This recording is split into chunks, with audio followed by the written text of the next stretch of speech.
வணக்கம்.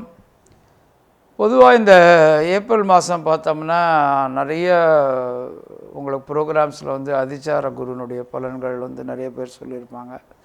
இது ஒன்லி ஒரு 30 நாட்களுக்குள்ளேயே நடக்கிற ஒரு விஷயமானதுனால இதை வந்து நீங்கள் ஒரு லாங் டேர்ம், அதாவது நிறைய தொலைநோக்கு பார்வையாக இதை பார்க்காம அந்த 30 நாளுக்குள்ளே என்ன நடக்குன்ற பலன்கள் இருக்கிறதுனால அது செப்பரேட்டாக சொல்லாமல் இந்த ஏப்ரல் மாதத்து பலனுடைய நம்ம சேர்ந்து சொல்கிறது அப்படின்றது நடக்கும். ஏறத்தாழ இந்த மாதம் வந்து ஏப்ரல் 14ஆம் தேதி சூரியன் வந்து புது வருஷ பரப்பு வரதும், அதுக்கடுத்து வந்து சுக்கிரன் வந்து கும்பத்துலேருந்து மீனத்தில் உச்சமாகிறதும், புதன் வந்து ஏப்ரல் 5ஆம் தேதிக்கு அப்புறம் கும்பத்துலேருந்து மீனத்துக்கு பயிற்சி படுறதும், ஏப்ரல் 22ஆம் தேதி குரு வந்து திரும்பியும் வந்து விருச்சிக ராசிக்கு போகிறதும், இதுதான் வந்து ஒரு பொதுவான நிகழ்வுகளாக இருக்குது. இந்த மாத ராசி பலன்களை நம்ம பார்க்குறப்போ எப்படி இதுக்கு ஒரு அணுகுமுறை அப்படின்னு பார்த்தோம்னா, நம்ம நிறைய வந்து வேலைகள் வந்து அன்றாடம் பண்ணிட்டுருப்போம். நிறைய வேலைகளில் வந்து பிளான் பண்ண வேண்டிய ஒரு சில வேலைகள் இருக்கும்.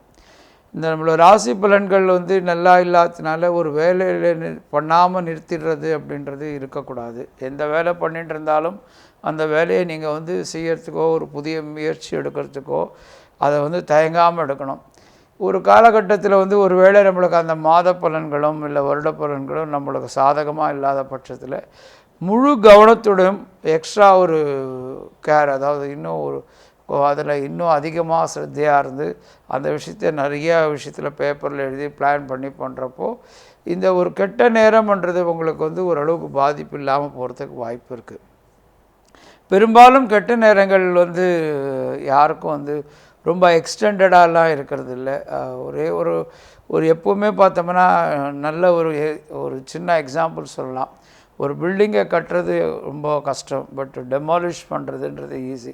கட்டடத்தை கட்டுறது ஈஸி, ஆனால் இடிக்கிறது ஈஸியாக இருக்கும். அந்த மாதிரி தான் வாழ்க்கையில் நம்ம கஷ்டப்பட்டு சம்பாதிக்கிறது ஈஸியாக இருக்கும், ஆனால் லாஸ் வரப்போ இழக்கிறப்போ அது ரொம்ப குயிக்காக இழந்து போக நேரிடும். அதனால் இதை வந்து உங்கள் அடிப்படை ஜாதகம், உங்களுடைய பிறந்த நேரம், பிறந்த ஊர், இதெல்லாம் ஒரு டீட்டெயில்ஸ் கொடுத்து தெரிஞ்சுக்கிட்டிங்கன்னா நிறைய வந்து உங்களுக்கு விளக்கம் கிடைக்கிறதுக்கு உண்டான வாய்ப்பு இருக்குது.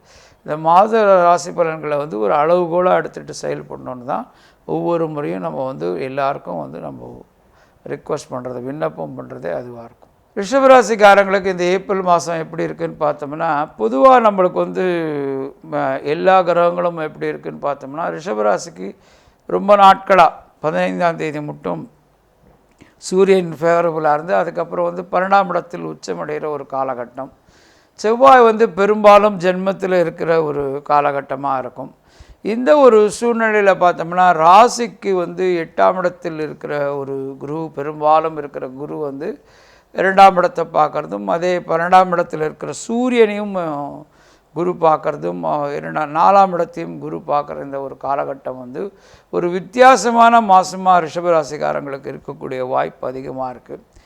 புதன் வந்து ஏப்ரல் 5ஆம் தேதியிலேருந்து லாபஸ்தானத்துக்கு வந்து நீச்சமடைகிறதும், அதுக்கப்புறம் 15ஆம் தேதி சுக்கிரன் வந்து அதே லாபஸ்தானத்தில் ராசிநாதன் உச்சமடைஞ்சு அந்த புதனோடு இருக்கிற ஒரு காலகட்டமும், இதுதான் ஒரு பொதுவான ஒரு விஷயத்தில் இருக்கிறது. அதுவும் 2இல் ராகும், 8இல் கேத்துவும் சனியும் குருவும் இருந்து 22ஆம் தேதிக்கு அப்புறம் குரு வந்து 8ஆம் இடத்துக்கு வர ஒரு காலகட்டமாக இருக்கும். இந்த சூழ்நிலை பார்த்தோம்னா ரிஷபராசிக்காரங்களுக்கு எல்லாருக்குமே ஒரு பொருளாதார மேன்மை அப்படின்னு நம்ம சொல்லலாம். நிறைய பேருக்கு ஒரு விஷயம் தெரியும், அதாவது நம்ம ஒரு முயற்சிகளில் ஈடுபட்டு இருக்கிறவங்களுக்கு, இல்லை புதிய முயற்சி இல்லாமல் புதிய முயற்சி தேடுறவங்களுக்கும் இந்த காலகட்டம் வந்து அதிக வாய்ப்புகள் வரக்கூடிய ஒரு காலகட்டமாக இருக்கும். நிறைய பேருக்கு வந்து பார்த்தோம்னா பதவி எல்லாமே கிடைக்கக்கூடிய காலமாக இருக்கும். இந்த 11ல் இருக்கிற புதன் வந்து சுக்கிரன் வந்து ஒரு பெரிய ஒரு ராஜயோகம் கொடுக்கக்கூடிய ஒரு காலகட்டமாக சொல்லலாம். ஒரு பொருளாதார ரீதியாக வந்து ஒரு லாபஸ்தானத்தில் ராசிநாதன் உச்சமடைகிறதும், ராசிக்கு 2, 5 கூடிய புதனும் லாபஸ்தானத்தில் இருக்கிறதும், இந்த ஒரு 15-20 நாட்கள் குரு வந்து 8ஆம் இடத்துலேருந்து தனஸ்தானத்தை பார்க்குறதும், இந்த ஒரு மாதம் வந்து ஒரு பொருளாதார மகிழ்ச்சியாக இருக்கக்கூடிய ஒரு காலம் இல்லாமல் ஒரு பொருளாதார என்ன சொல்கிறதுனா உங்களுக்கு வந்து ஒரு பெரிய ஒரு அதிர்ஷ்டம் வரக்கூடிய காலகட்டமாக இருக்கும். ஒரு சின்ன ஒரு ஆர்கியூமெண்ட் எல்லாருக்குமே இருக்கும். அந்த 8ல் சனி இருக்கிறதும் கேத்து இருக்கிற இந்த காலகட்டங்களில் நிறைய இது மாதிரி விஷயங்கள்லாம் நீங்கள் சொல்கிறதெல்லாம் எப்படி நடக்கும்னு கேட்கலாம். பொதுவாக வந்து நிறைய விஷயங்கள் வந்து தனிப்பட்ட முறையில் அஷ்டம சனி அப்படின்னு நம்ம மிகப்படுத்தி பேசுகிறது ஜோதிடத்தில் ஒரு தவறான விஷயம். இந்த அஷ்டமத்தில் இருக்கிற சனினால் ஒரு கிளாசிஃபிகேஷன் சொல்லலாம். அந்த ஒரு அதுக்குள்ளே ஒரு விஷயத்துக்குள்ளே வந்தால் தான் தடங்கள் நிறையா இருக்கும். முதலில் அஷ்டம சனியும் கேத்துவோடு இருக்கிறது வந்து மிகவும் ஆன்மீகத்தில் நாட்டம் கொடுக்கக்கூடிய ஒரு காலமாக இருக்கும். நம்மளை அறியாமல் ஒரு சில விஷயங்கள் சோம்பல்னால நம்ம விஷயங்களை தள்ளி போகக்கூடிய காலமாக இருக்கும். அதுவும் மீறி குருவினுடைய சேர்க்கையில் இருக்கிறதுனால இந்த காலகட்டம் எதிர்பாராத ஒரு பணவரவுகள் வரக்கூடிய காலமாகவும் இருக்கும். சட்டத்தை மீறி ஆல்ரெடி இல்லை கோர்ட்டு கேஸ் இந்த மாதிரி இருக்கிறவங்களுக்கெல்லாம் ஒரு ரிலீஃப் வரக்கூடிய மாதமாகவும் இந்த மாதத்தை எல்லாரும் எதிர்பார்க்கலாம். இந்த மாதம் 22ஆம் தேதிக்கு அப்புறம் குரு 7ஆம் இடத்துக்கு திரும்பி ராசிக்கு வரப்போ 7ல் குரு 11ல் புதன் சுக்கிரன் இந்த ஒரு காலகட்டம்ன்றது மிகவும் ஒரு அருமையான ஒரு காலகட்டமாக மாத கடைசியில் ரிஷபராசிக்காரங்களுக்கு எல்லாருக்குமே அமையும். இதில் வந்து பார்த்தோம்னா ரிஷபராசியில் பிறந்த வியாபாரம் பண்ணிட்டு இல்லை பிஸ்னஸ் சொந்தமாக தொழில் செய்கிறவங்களுக்கு எல்லாருக்கும் ஒரு பெரிய பொருளாதார முன்னேற்றமும் நிறைய முதலிடுறதுக்கு பணம் கிடைக்கிறதும் இல்லைன்னா வந்து அவங்க செய்கிற வேலையிலேயே அவங்களுக்கு இன்சென்டிவ்ஸ் அதிகமாக கிடைக்கக்கூடிய ஒரு காலகட்டமாக இருக்கும். பெண்களுக்கு ரொம்ப மிகவும் சக்ஸஸ்ஃபுல்லான ஒரு மாதமாக இந்த ஏப்ரல் மாதம் ரிஷபராசிக்காரங்களுக்கெல்லாம் அமையும். இது இல்லாமல் ஒரு படி மேலே ஸ்டூடெண்ட்ஸுக்கும் இந்த மாதம் வந்து ஒரு சக்ஸஸ்ஃபுல்லான மாதமாக ரிஷபராசியில் பிறந்த ஸ்டூடெண்ட்ஸுக்கு எல்லாருக்கும். இது இல்லாமல் உங்களுக்கு ஜென்ரலாகவே இப்போ பரவலாக வந்து நம்ம ஜோதிடத்தை பார்க்குறப்போ வெளிநாட்டுக்கு வேலை போகிறவங்களும் சரி இல்லை வெளிநாட்டுக்கு விசா எல்லாருக்குமே ஒரு அருமையான ஒரு காலகட்டமாக இருக்கும்.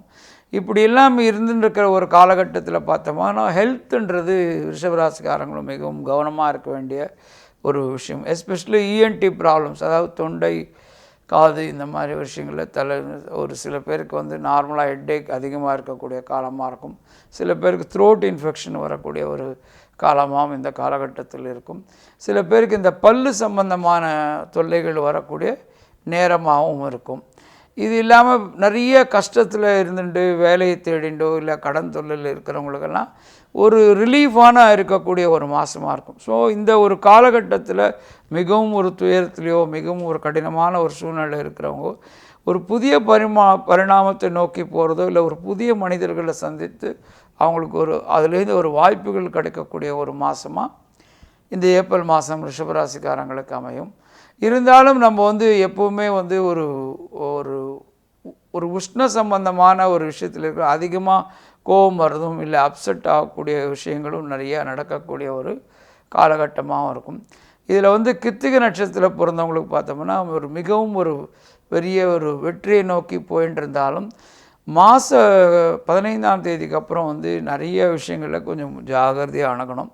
நம்ம அதாவது பார்த்தோம்னா ஜென்ரலாக 12ல் சூரியனும் 8ல் சூரியன் வர ஒரு காலகட்டங்களில் பார்த்தோம்னா நம்மளை அறியாமல் ஒரு டிராஃபிக்கில் வண்டி போயின்னு இருந்தால் நம்மளை அறியாமல் ஒரு டிராஃபிக் ரூல்ஸை மீறுறது, ஃபைன் கட்டுறது, இல்லைனா வந்து ஜென்ரலாக நம்ம ஒரு பேங்க்குக்கு போகிறதோ இல்லை ஏதாவது ஒரு லோன் அப்ளை பண்ணியிருந்தால் அதில் வந்து ஒரு தாமதம் ஆகுது.